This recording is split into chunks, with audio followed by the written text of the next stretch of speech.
भला हुआ मेरी माला टूट गई, मैं राम भजन से छूटी। भला हुआ मेरी माला टूट गई, मैं राम भजन से छूटी। मेरे सिर से टली बला,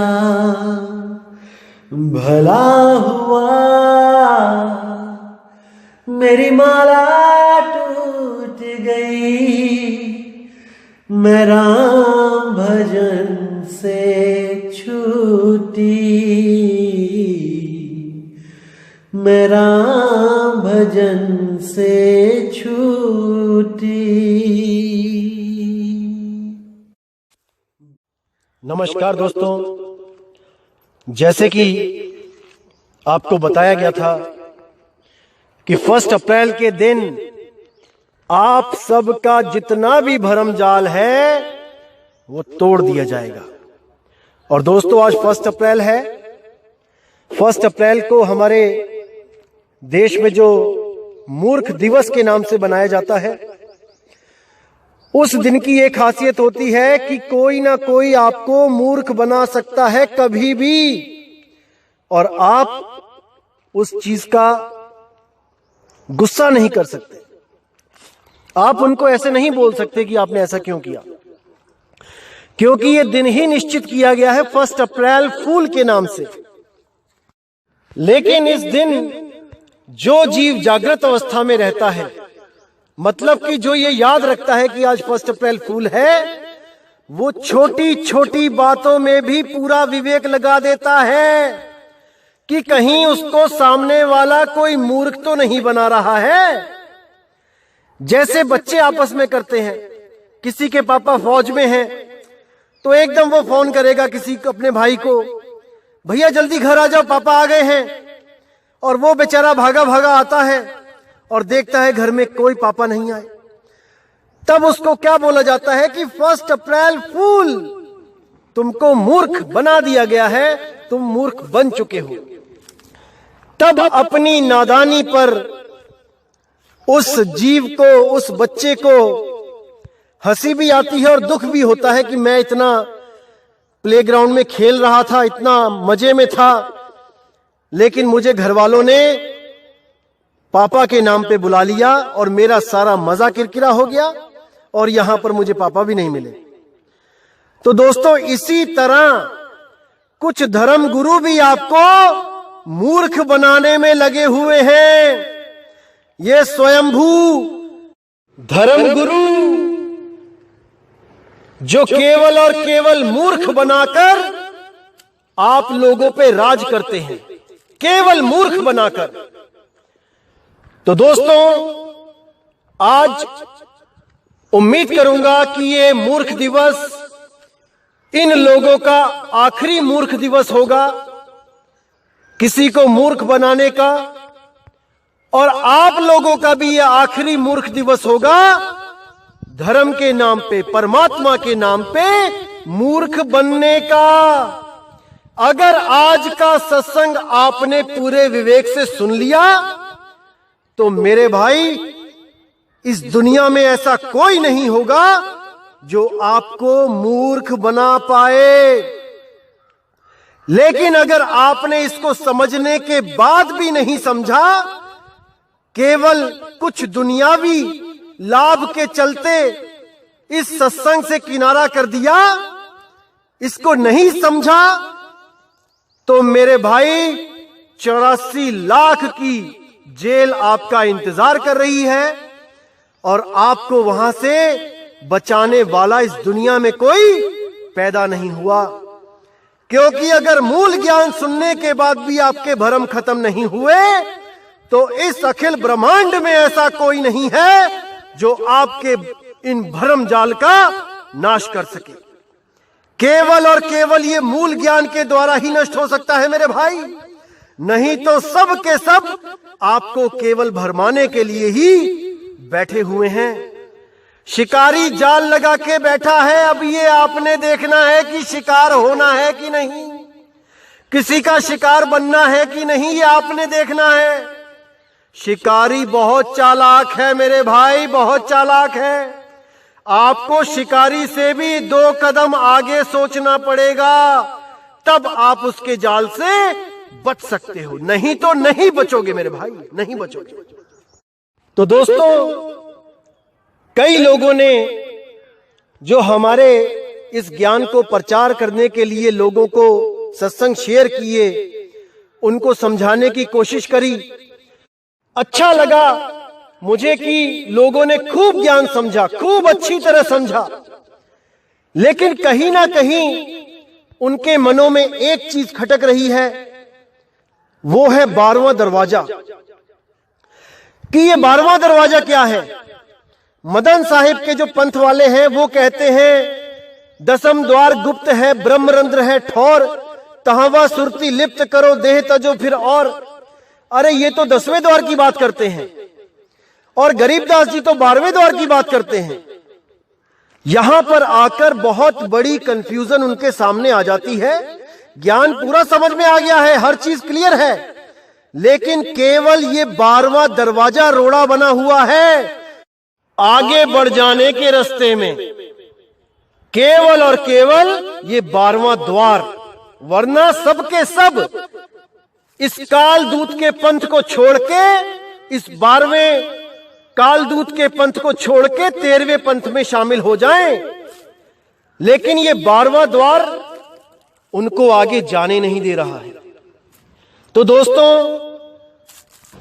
आज इस 12वें द्वार पे ऐसा ताला लगाया जाएगा कि जिंदगी में कभी कोई आपको 12वें द्वार के नाम पे भ्रमित नहीं कर पाएगा, नहीं कर पाएगा।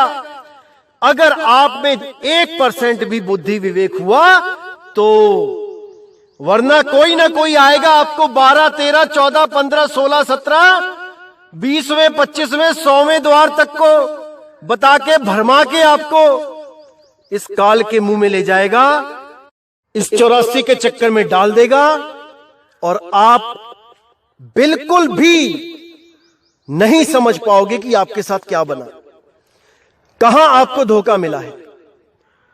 तो दोस्तों, आज आपको इस 12वें द्वार का जो भरम जाल है आज तोड़ा जाएगा। पूरे विवेक के साथ इस सत्संग को सुनना मेरे भाई। साहिब बंदगी सतनाम। तो क्या कहती है वाणी? ये कबीर साहब की वाणी है, बहुत प्यारी वाणी है, और इस पर पूरा विवेक लगाना पड़ेगा, विचार करना पड़ेगा आपको, तब आपके बिल्कुल क्लियर हो जाएगा आपको कि ये 10वां द्वार, 11वां द्वार, 12वां द्वार ये क्या होता है। तो वाणी कहती है, गोरखनाथ जी के साथ जब संवाद हुआ था कबीर साहब का, तो गोरखनाथ जी ने पूछा, अवधो कहो जीव को निस्तारा, एही काया में एक 10 द्वारा, तेही माहे एक है न्यारा, कौन द्वारे प्राण निकसे ताका करो विचारा, तुम तो साहिब सब घट व्यापक, तुमको सकल पसारा, इतनी मोहिमा था नहीं, तुम ही करो विचारा। यानी हे साहिब जी, इस शरीर में 11 द्वार हैं, उसमें एक न्यारा द्वार है। किस द्वार से प्राण निकलता है और वो कहां जाता है, किस देह में वो जीव जाता है, इसका मुझे ज्ञान दो साहिब। तुम तो सब घट में व्यापक हो, तुम्हारा ही सब पसारा है, घट घट में आप विराजमान हो, आप सब बातों को जानने वाले हो, सब तरह के ज्ञान को जानने वाले हो। मेरा संशय दूर करो साहिब, मुझे बताओ। तो कबीर साहब बोलते हैं कि गुदा द्वारा प्राण निकसे नरक खानी जाए, तुरंत देह गोजवा की पाए नरक में ठहराए। कि जिन लोगों के प्राण गुदा द्वारा निकलते हैं, लैट्रिन निकल जाती है जिनकी मरते हुए, वो नरक खानी में चले जाते हैं और तुरंत देह गोजवा की पाए, जो लैट्रिन में कीड़े होते हैं, उस जून को प्राप्त करते हैं और उस विष्ठा को ही खाते हैं, उस गंध को ही खाते हैं। ये उन लोगों का हाल है जिनकी मरते समय लैट्रिन निकल जाती है। फिर कहते हैं, मूत्र द्वारा प्राण निकसे जल खानी जाए, तुरंत देह मछली की पाए, जल सूखे पछताए। अगर अंत समय में पेशाब निकल जाता है तो वो जीव पानी में जलचर मछली बन के जन्म पाता है और जल सूख जाने पर तड़प तड़प कर अपने प्राण त्याग देता है। तो आगे कहते हैं, मुख द्वारा प्राण निकले अन्न ढेरी जाए, तुरंत देह सो घुन की पाए, अन्न में ठहराए। जिन लोगों के मरते हुए मुंह खुला रह जाता है, जीभ निकल आती है बाहर को, वो लोग अन्न में चले जाते हैं। जैसे आपने देखा होगा, आप गेहूं चावल खूब डब्बों में भर भर के रखते हो, उसको नहीं भी खोलते हो तब भी बिना खोले उसके अंदर कीड़े पड़ जाते हैं। कैसे पड़ जाते हैं? ये कोई डालने जाता है क्या? अपने आप ही पैदा हो जाते हैं। तो ये वो हैं भाई जिनके प्राण मुख से निकले, जिनकी जीभ निकल आई मरते हुए। तो आगे कहते हैं, श्वासा द्वारे प्राण निकले गर्भ खानी जाए, जहां देखे गर्भ खाली तहां जाए समाए। जो नाक के द्वारा जिनके प्राण निकलते हैं, जो बैठे बैठे ही पता भी नहीं लगता कहां चले गए, श्वासों से ही निकल जाते हैं, ना हा ना हू, कोई आवाज भी नहीं निकाल पाते। जैसे आप पूरा प्राण निकाल दो नाक में से, पूरी हवा नाक से बाहर निकाल दो, पेट खाली कर दो, उसके बाद बोल के देखो, बोल भी नहीं पाओगे, आवाज भी नहीं निकलेगी, क्योंकि वायु से ही आवाज निकल रही है। जितने शब्द बन रहे हैं वायु से ही बन रहे हैं। यही वायु के द्वारा होठ कंठ जीभ लगा के उसको आकार दिया जाता है। तो कहते हैं, श्वासा द्वारे प्राण निकसे गर्भ खानी जाए, जहां देखे गर्भ खाली तहां जाए समाए। यानी जो जानवरों के गर्भ में बैल, बकरा, कुत्ता, ऊंट, हाथी, गीदड़, शेर, सियार, इन लोगों के गर्भ में, इन जीवों के गर्भ में वो वास पाता है और 84 में भटकता है। फिर कहते हैं, चक्षु द्वारा प्राण निकले अंड खानी जाए, तुरंत देह पक्षी की पाए स्वर्ग में मंडराए। जो भी आंखों से प्राण जिनके निकलते हैं, आंखें बाहर को आ जाती हैं, आंखें खुली रह जाती हैं अंत समय में, वो लोग अंडों में जाते हैं। कोई चील के अंडे में चला गया, कोई कबूतर के अंडे में चला गया, कोई कौवे के अंडे में चला गया, और वहां पर जाके पक्षी की देह को पाके स्वर्ग में मंडराए। स्वर्ग यानी ऊपर जो आसमान दिखाई दे रहा है वो स्वर्ग लोक है। जो नीचे धरती है वो मृत्यु लोक है, और जो नीचे धरती के अंदर है वो पाताल लोक है। तो इसी तीनों लोकों में ये जीव भटकता रहता है जब तक उसको उसका असली द्वार ना मिल जाए। तो फिर कहते हैं, श्रवण द्वारा प्राण निकले भूत खानी जाए, देह धरी वह विदेह दर से रूखे में लपटाए। यानी जो लोग कानों के द्वारा निकलते हैं उनकी बहुत दर्दनाक मौत होती है, चीखते चिल्लाते मरते हैं, और उनको ये स्थूल देह भी नसीब नहीं होती। वो सूक्ष्म शरीरों में भटकते फिरते हैं एक पेड़ से दूसरे पेड़ पर। जैसे आपको पुरानी कहानियों में भी बताया जाता था कि जो भूत प्रेत होते हैं वो पीपल के पेड़ पे, बरगद के पेड़ पे होते हैं, आम के किसी पुराने पेड़ पे होते हैं। इसी तरह ये लोग जो कान से निकलते हैं, ये पेड़ पेड़ पे भटकते फिरते हैं, लोगों को परेशान करते हैं, और इनसे छुटकारा पाने के लिए बहुत से लोग इन अघोरी बाबाओं के चक्कर में पड़ जाते हैं, इन भूत प्रेत निकालने वाले लोगों के चक्कर में पड़ जाते हैं और हजारों लाखों रुपए बर्बाद करके महादुख पाते हैं, लेकिन फिर भी वो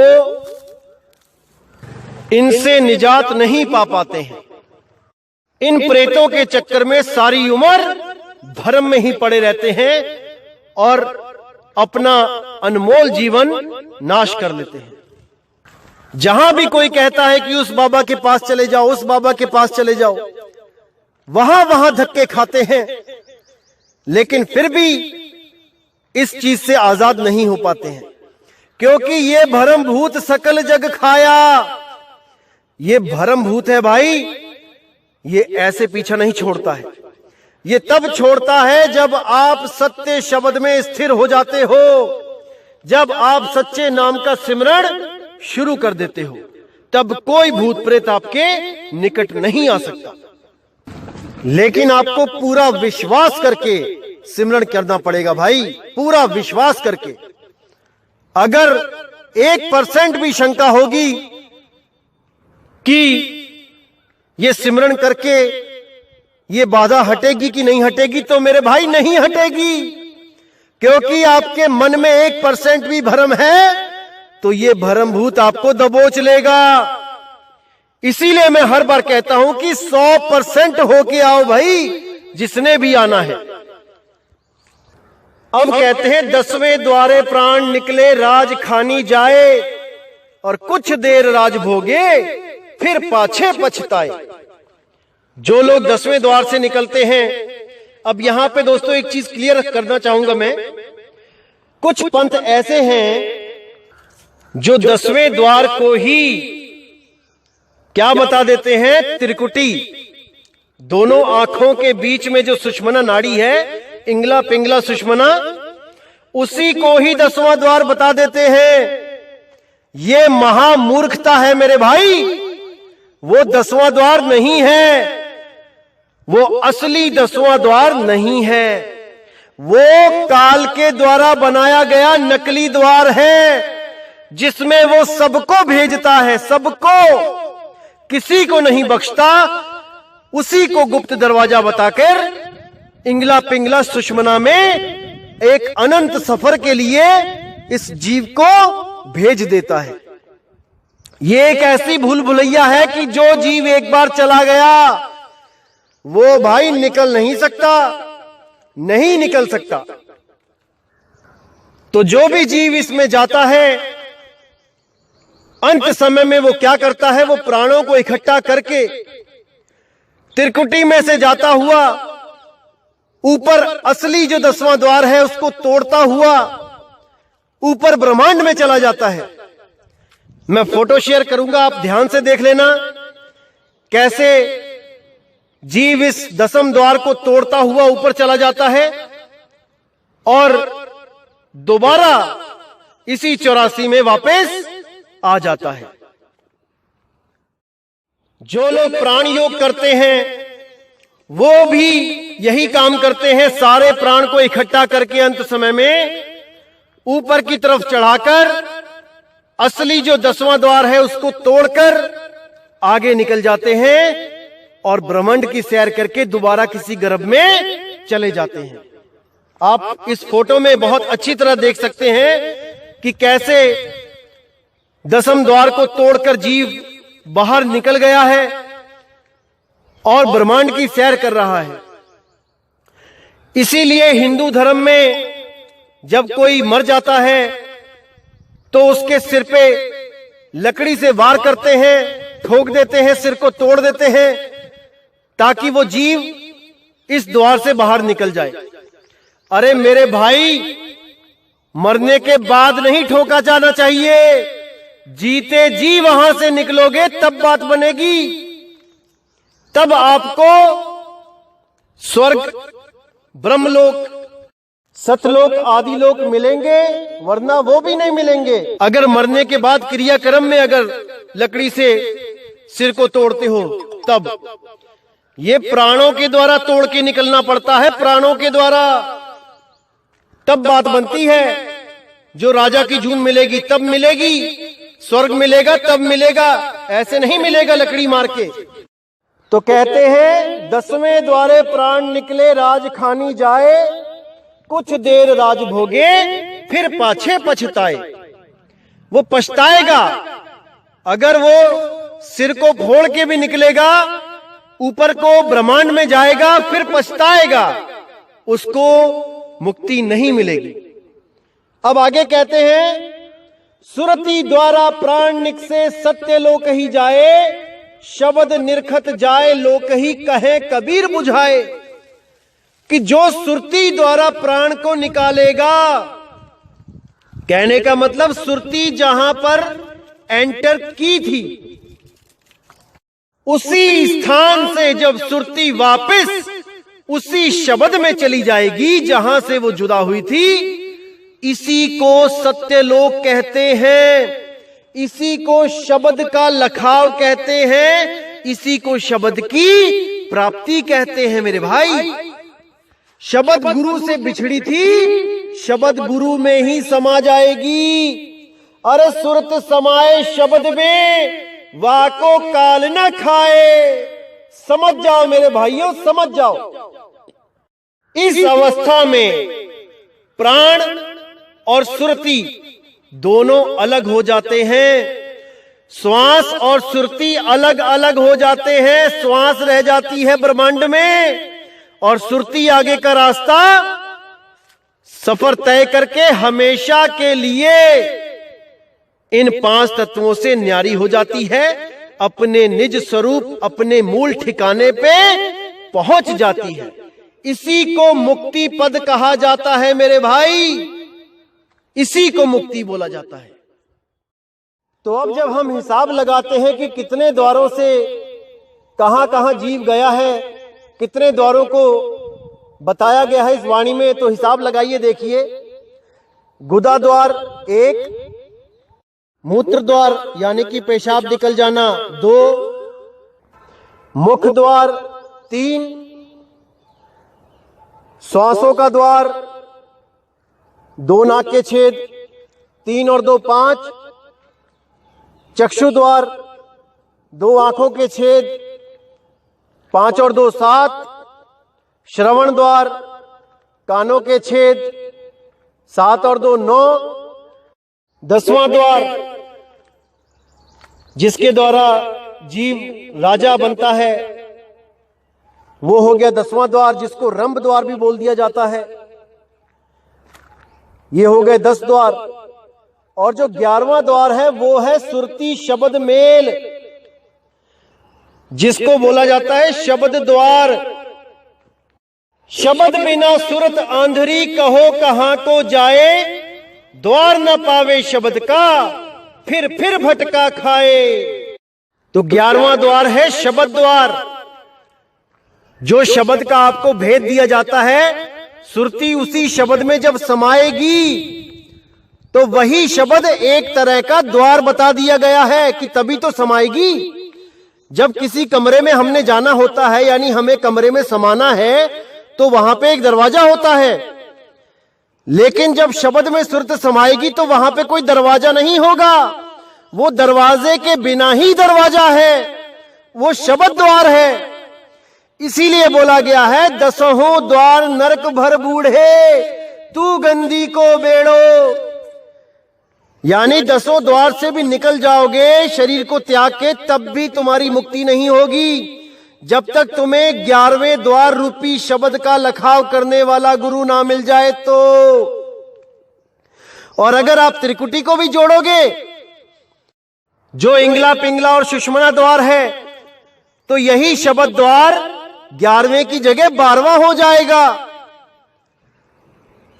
इसी को 12वां द्वार कहा जाएगा। लेकिन ऐसा नहीं है भाई,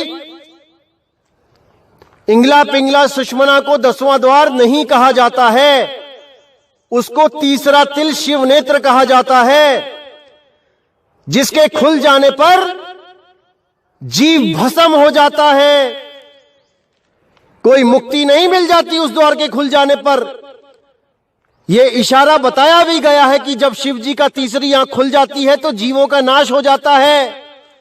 इसी तरह अगर आपका सुषुम्ना द्वार खुल गया तो आपका नाश हो जाएगा मेरे भाई, नाश। और ये जितने भी प्राण योगी गुरु हैं ये सब सुषुम्ना द्वार खोलने में ही तो लगे हैं।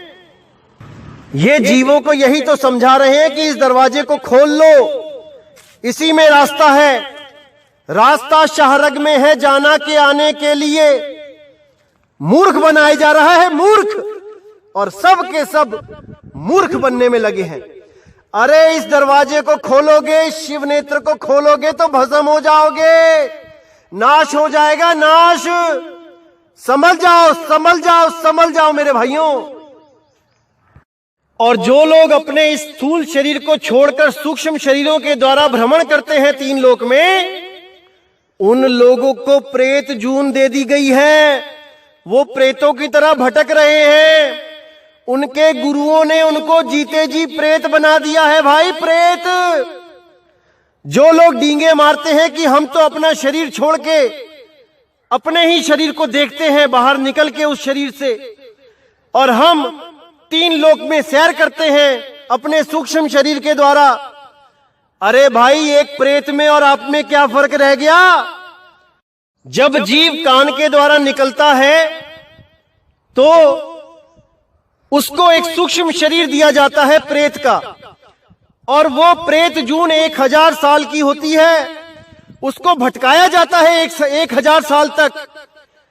अरे तुम्हें तो तुम्हारे गुरु ने जीते जी प्रेत बना दिया भाई। शरीर को त्याग के सूक्ष्म शरीरों में भटकना नहीं है, अपने रूप में समाना है, अपने रूप में, अपने निज रूप में। जिस गुरु को अपना निज रूप ही नहीं पता वो आपको क्या बताएगा?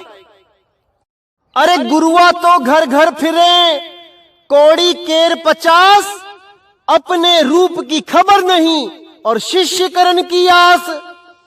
अपना रूप तो पता नहीं है कि मेरा निज रूप क्या है, और चेले बनाने में लगे हैं। अरे संभल जाओ भाइयों मेरे, संभल जाओ। अपने निज रूप को खोजो, ऐसा गुरु ढूंढो जो आपका निज रूप, आपका निज नाम आपको लखा दे। अरे एक छुड़ाए एक लखाए, तब प्राणी निज घर को जाए। सोई गुरु पूरा कहाए, जो 2 अक्षर का भेद बताए। 2 अक्षर बोला है, 2 शब्द नहीं बोला है कि ओम और सोहम को रटने लग गए 2 शब्द बना के। 2 अक्षर, एक आत्म अक्षर और एक 52 अक्षर। 52 अक्षर को छुड़वाए, आत्म अक्षर को लखाए। जब तक ना चीनोगे आत्म, तब तक ना मिली है परमात्म। भाई वो परमात्मा नहीं मिलेगा जब तक आपने अपने आत्म स्वरूप आत्म राम को नहीं जाना, नहीं मिलेगा वो।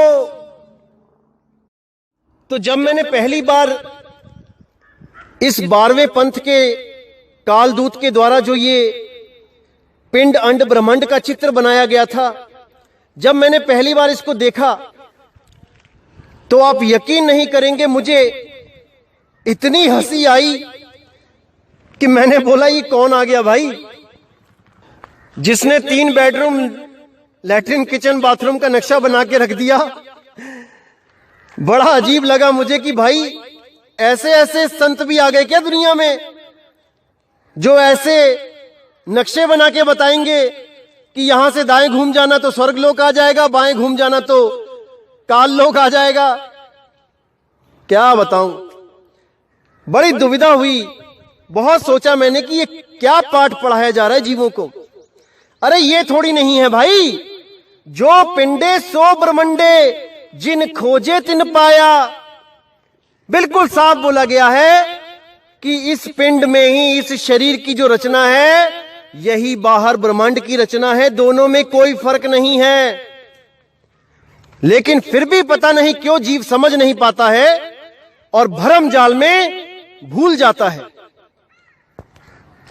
जब मैंने उसमें देखा कि 10वें द्वार के आगे 11वां द्वार, 11वें द्वार के आगे 12वां द्वार, तो मेरी हंसी नहीं रुक पाई और मैंने ये पूर्ण निश्चय कर लिया था कि इस अज्ञान को जड़ से खत्म करके ही रहूंगा।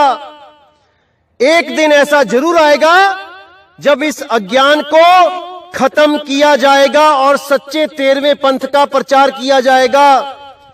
तो दोस्तों, वो दिन आ गया है जो इस 12वें द्वार का आज ऐसा अंत किया जाएगा कि जीवन में कभी कोई 12वें द्वार का नाम लेके किसी को भ्रमित नहीं कर पाएगा और ये नकली चित्र को भी अपने हाथों से फाड़ के डस्टबिन में फेंक देगा।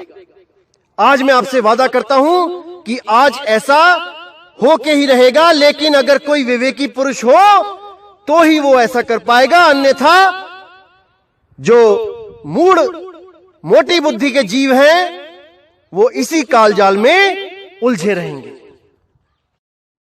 तो दोस्तों, गरीबदास जी की वाणी में भी जो 12वें द्वार की बात की गई है उसको मैं आपको क्लियर कर देता हूं। गरीबदास जी ने भी इन ही 11 दरवाजों का जिक्र किया है जो कबीर साहब ने किया है, क्योंकि चेला कभी गुरु से आगे की बात नहीं कर सकता। लेकिन उन्होंने 12वां द्वार क्यों बोला, इसके पीछे बहुत बड़ा रहस्य है।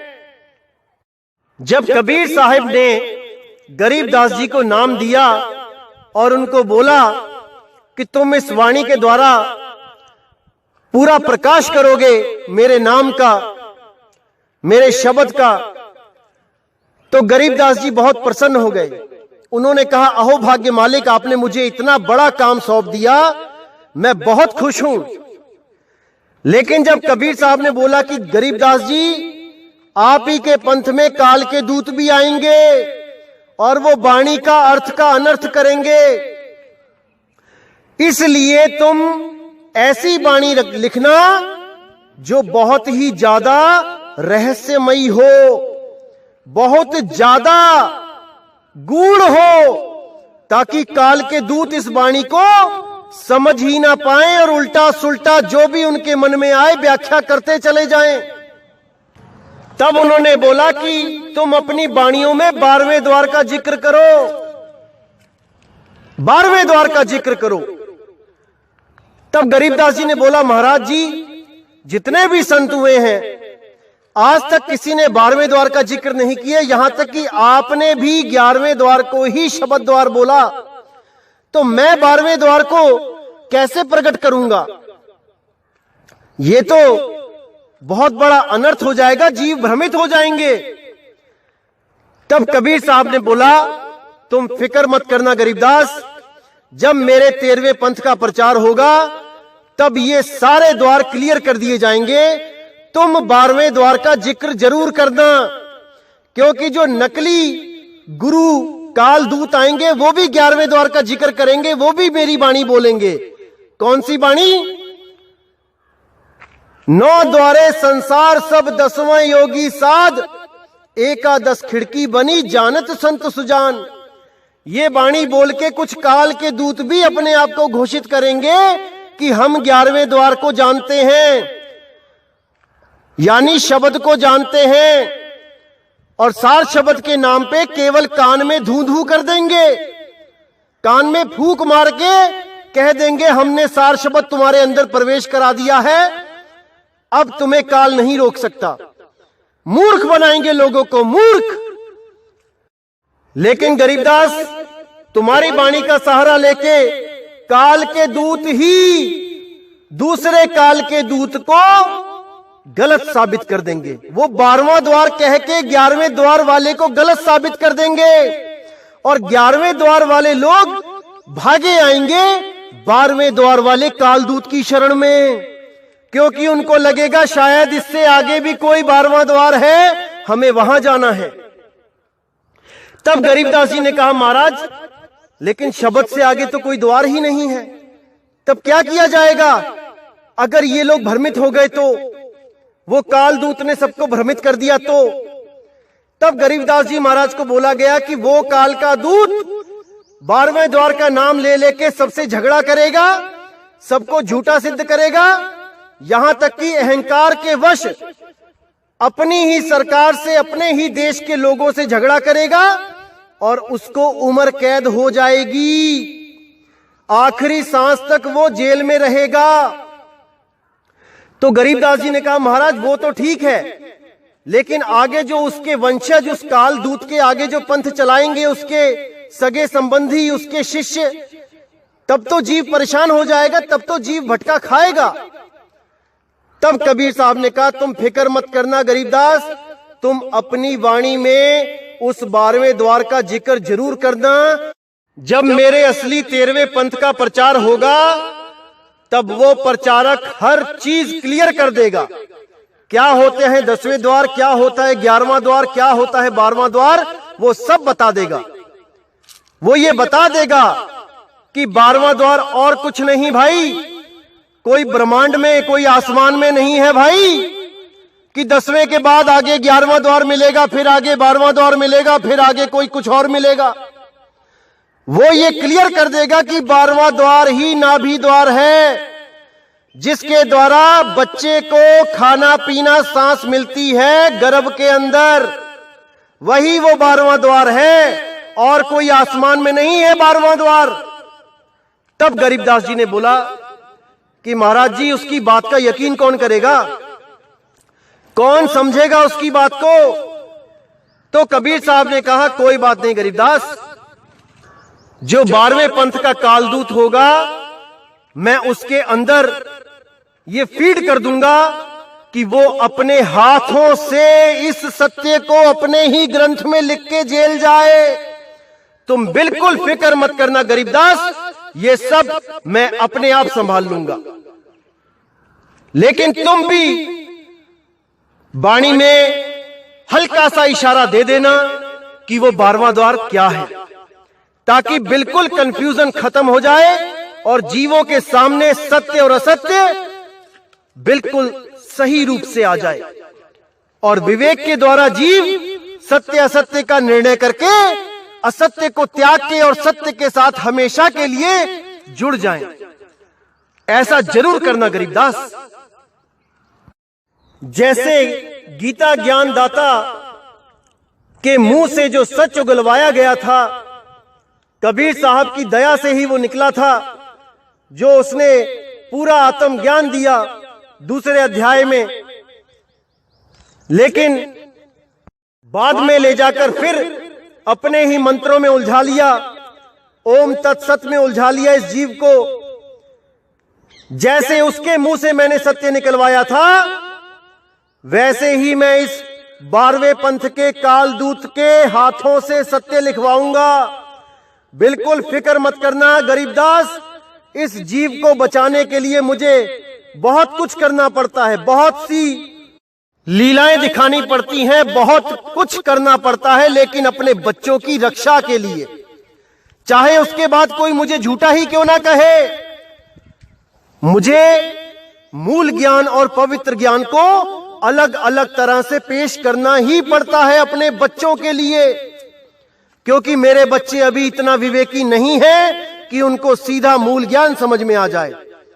अरे धर्मदास ये जग बौराना, कोई न जाने पद निर्वाणा, यही कारण मैं कथा पसारा, इन सब से कहिए राम ने आरा। ये जो मैंने कथा पसारी है पवित्र ज्ञान की, ये एक कहानी ज्ञान मुझे बताना पड़ा, मेरी मजबूरी थी, क्योंकि ये जीव इस काल के जाल में ऐसा उलझ चुका है कि वो मेरी बात को समझ ही नहीं सकता। इसलिए मुझे ये कहानी बता के समझाना पड़ता है अपने प्यारे बच्चों को। लेकिन अगर कोई कहे कि कबीर साहब तो दोगले हैं, कबीर साहब तो अलग अलग चीज बताते हैं सबको, तो भाई ये उनकी नादानी है। बुद्धि का लेवल देखने के बाद ही ये ज्ञान मैं किसी को समझा सकता हूं। ये ज्ञान मोटी बुद्धि में नहीं आता धर्मदास, गरीबदास। इसीलिए ये कहानी ज्ञान बहुत जरूरी है कुछ कंसेप्ट्स क्लियर करने के लिए। लेकिन कहानी ज्ञान से मुक्ति नहीं मिलती, मुक्ति तो मूल ज्ञान में आके ही मिलेगी भाई। इसलिए पहले कहानी ज्ञान को समझो, इस पवित्र ज्ञान को समझो, उसके बाद मूल ज्ञान की तरफ बढ़ जाओ, तभी आपको मुक्ति मिलेगी। अन्यथा आप यहीं जन्म मरण 84 में भटकते रहोगे। इसी अटपटी वाणी का इशारा गरीबदास जी ने अपनी वाणी में भी दिया कि हमरी गाई गाएगा 3 लोक में धक्के खाएगा। कोई भी संत अपनी वाणी को ऐसे नहीं बोलता कि मेरी वाणी गाओगे तो 3 लोक में धक्के खाओगे। ये केवल इसलिए बोला क्योंकि मेरी वाणी गाएंगे तो सब, लेकिन वो भेद किसी को नहीं पता होगा, इसलिए उन्होंने ये इशारा दिया। उनकी वाणी का भेद केवल और केवल 13वें पंथ के प्रचारक के पास होगा, और सब जितने भी कालदूत हैं वो सब इस 12वें द्वार के चक्कर में ही उलझ जाएंगे। सब यही सोचते रहेंगे कि 10वें के बाद 11वां, 11वें के बाद 12वां आएगा। यहां तक कि उस कालदूत को भी खबर ना रहेगी कि परमात्मा ने उससे उसी के ग्रंथ में क्या लिखवा दिया है, और वो भी सबको 12वां करके भ्रमित करता रहेगा। और जैसे ही 13वें पंथ का प्रचार शुरू होगा, उस कालदूत की हर चाल को एक्सपोज कर दिया जाएगा, जग जाहिर कर दिया जाएगा, और ये खोल के बता दिया जाएगा कि वो 12वां द्वार और कुछ नहीं भाई, वो नाभि द्वार है। नाभि द्वार, जो हमारे पेट में नाभि द्वार है, जिसको बच्चा पैदा होते ही काट दिया जाता है, उस नाल को जो बच्चे को हवा पानी सब कुछ अंदर पहुंचाती है, क्योंकि वो द्वार अंदर की तरफ खुलता है, उस द्वार के बारे में सब बता दिया जाएगा। और इसका प्रमाण उस 12वें पंथ के कालदूत के ग्रंथ में भी दिखाया जाएगा। तो आप देखेंगे 12वें पंथ के जो कालदूत की जो हस्तलिखित जो एक ग्रंथ है, उसमें जो अध्याय है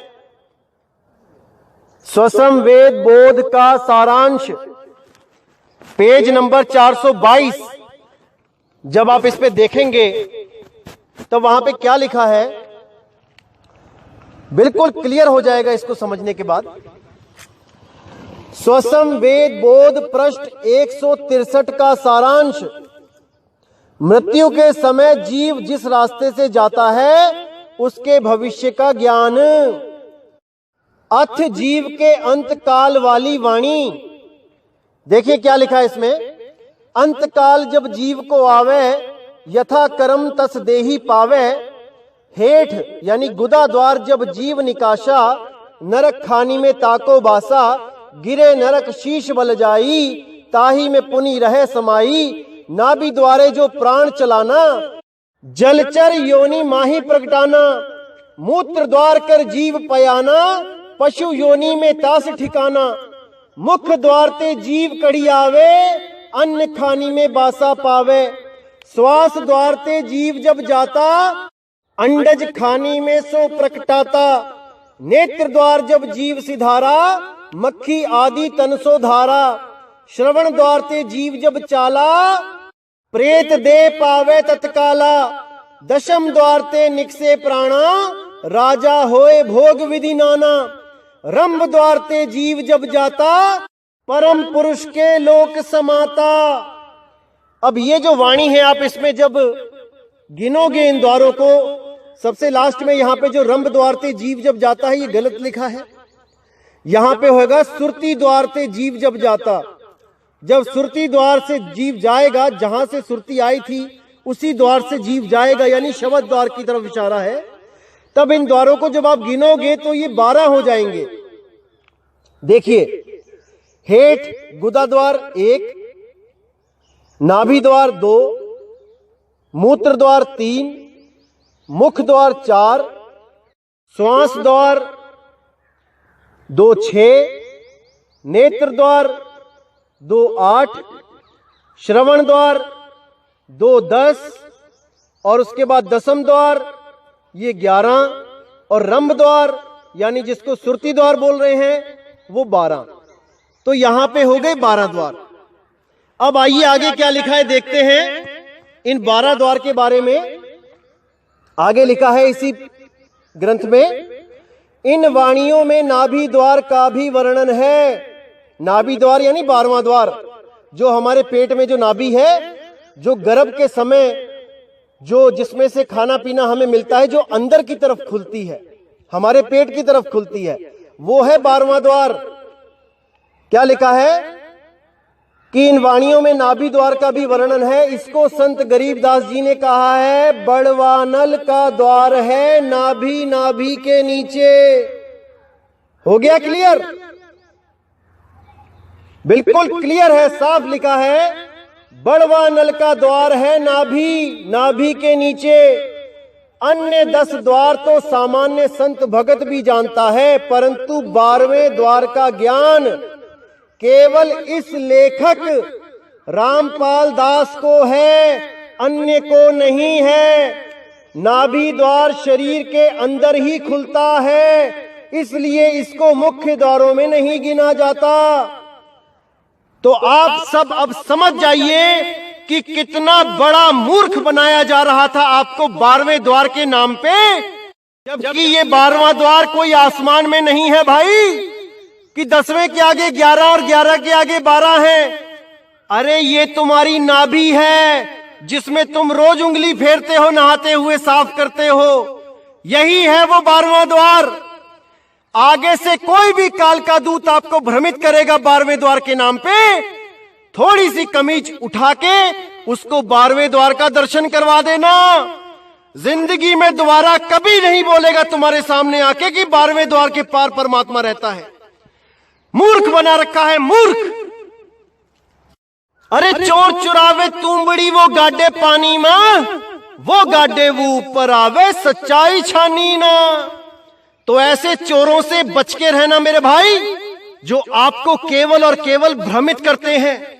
जैसे अंग्रेजों का जो फंडा था वो था कि फूट डालो और राज करो, और इन काल दूतों का फंडा है कि भ्रम में डालो और राज करो।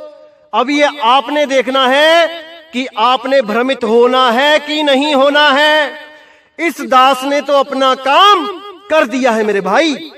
उस बंदी छोड़ की दया से आपको ये सारा ज्ञान समझाया जा रहा है। अगर आप अभी भी नहीं समझे तो मेरे भाई स्वयं परमात्मा आके भी नहीं समझा पाएगा। इसलिए आपको मैं फिर कहता हूं कि किसी पर भी विश्वास करने से पहले 100 बार परख लो कि कहीं आपको मूर्ख तो नहीं बनाया जा रहा है परमात्मा के नाम पे। तो मेरे भाई, जो कुछ भी आपको बताया जा रहा है ध्यान से समझ लो। ये आखिरी जन्म है आपका। इस इंसान जन्म में भी अगर आपने ये चीज नहीं समझी तो कब समझोगे? क्या 84 में जाने के बाद समझोगे? अभी नहीं समझे तो मेरे भाई कभी नहीं समझोगे, कभी नहीं। इसलिए मैं कह रहा हूं कि हर चीज को बिल्कुल क्लियर कर दो, ताकि 1% भी भ्रम आपके दिमाग में ना रहे। ये काल के दूत आपको भ्रमित ना कर पाए, आपको सच्चे परमात्मा की सच्ची भक्ति नसीब हो। लेकिन वो तभी होगी जब आप इन सब के जाल को काटते जाओगे विवेक के द्वारा। अगर आपने 1% भी विवेक का साथ छोड़ा तो कोई ना कोई आपको लूट लेगा मेरे भाई, लूट लेगा। तो मेरे भाई, आज आपके मन में यह निर्णय हो जाना चाहिए कि आपने 12वें द्वार नाभि द्वार में जाना है या उस 11वें द्वार शब्द द्वार में जाना है।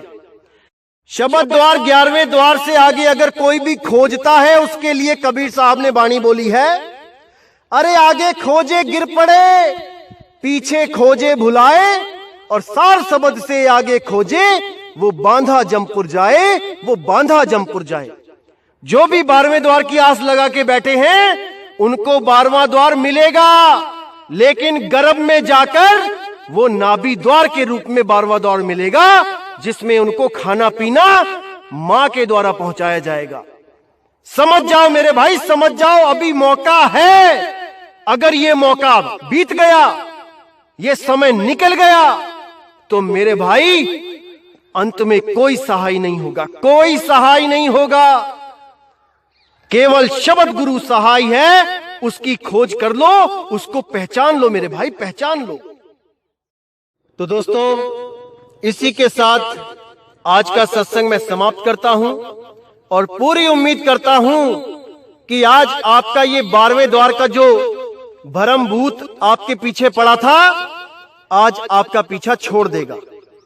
ये भरम जाल जिसमें आप जी रहे थे 12वें द्वार के सपने ले लेके, आज उस 12वें द्वार पे हमेशा के लिए ताला जड़ दिया जाएगा। अब उस 12वें द्वार का जिक्र कभी ना हो, यही मैं चाहता हूं, ताकि आप भ्रमित ना हो पाओ। कोई भी आपको 12वें द्वार की बात करता है, यही सत्संग सुना देना, ये पेज दिखा देना, यही उसके अज्ञान के गाल पे करारा तमाचा होगा मेरे भाई। बहुत मूर्ख बन लिए, अब और नहीं, और नहीं, और नहीं मेरे भाई।